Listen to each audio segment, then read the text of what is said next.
నమస్కారం. హాయ్ ధర్మవరం న్యూస్కి స్వాగతం. రైలు ఢీకొని 35 మేకలు మృతి.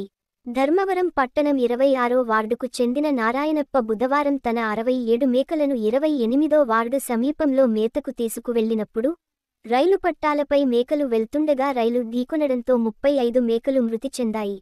పలు మేకలకు స్వల్ప గాయాలు అయ్యాయి. ఈ విషయం తెలుసుకున్న వైద్య ఆరోగ్య శాఖ మంత్రి సత్యకుమార్ యాదవ్ సిబ్బంది సంఘటన స్థలానికి చేరుకొని నారాయణప్పను కలిసి వివరాలు తెలుసుకున్నారు.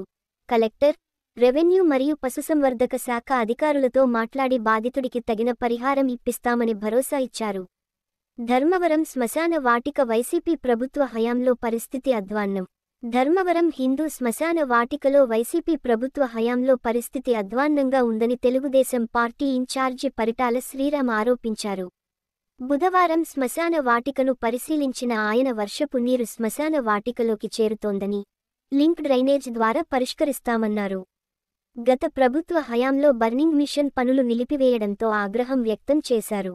శ్మశాన వాటికలో సమస్యల్ని త్వరలోనే పరిష్కరించి అభివృద్ధి చేస్తామని తెలిపారు. జిల్లా ఎస్పీని కలిసిన ధర్మవరం ఇన్ఛార్జి పరిటాల శ్రీరామ్, అనంతపురం జిల్లా ఎస్పీ మురళీకృష్ణను ధర్మవరం తెలుగుదేశం పార్టీ ఇన్ఛార్జి పరిటాల శ్రీరామ్ మర్యాదపూర్వకంగా కలిశారు. జిల్లా పోలీస్ కార్యాలయానికి వచ్చిన శ్రీరామ్, ఎస్పీని కలిసి పుష్పగుచ్చం అందజేసి శుభాకాంక్షలు తెలిపారు. ఇరువురు పలు అంశాల గురించి చర్చించారు. ధర్మవరం 39వ వార్డు చిన్నారి మరణం మంత్రి సత్యకుమార్ యాదవ్ స్పందన.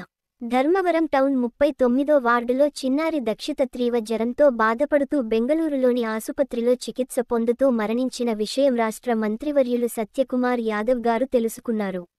ఈ విషయం తెలుసుకున్న వెంటనే ఆయన సిబ్బందికి మరియు డోలా రాజారెడ్డికి తెలియజేసి చిన్నారి కుటుంబానికి అండగా ఉంటామని, వారి కుటుంబానికి 5,000 రూపాయలు ఆర్థిక సాయం అందజేశారు.